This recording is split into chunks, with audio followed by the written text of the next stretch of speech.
अस्सलाम वालेकुम नाज़रीन। आईना टीवी ते भली कार आईना टीवी ते ख़बर खणी आया है। Rural health centre mission Ali के 22 साल अरबींदड़ सीनियर मेडिकल ऑफिसर डॉक्टर कुर्बान अली लवारी रिटायरमेंट वठी छॾी।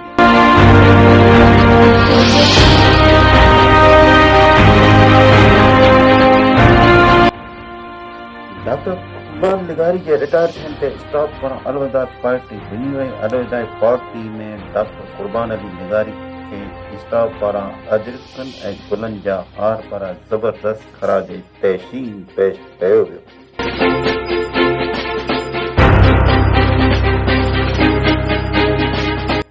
डॉक्टर कुर्बान लिगारी के अलविदाई party doctor Farooq Aman Bhatti MS, Altaf Hussain HD, Khalilullah Beldi HD, Abdullah Marri HD ऐं हुसैन शाह अलविदाई पार्टी ॾिनी। अलविदाई पार्टी में गुलनि जा हार पारां अजरकूं पारां ज़बरदस्त ख़राज तहसीन पेश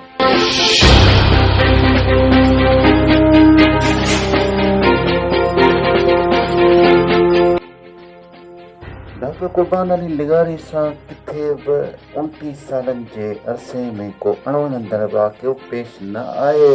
पाण तंदुरुस्त ऐं बेदाग थी रिटायर थियो।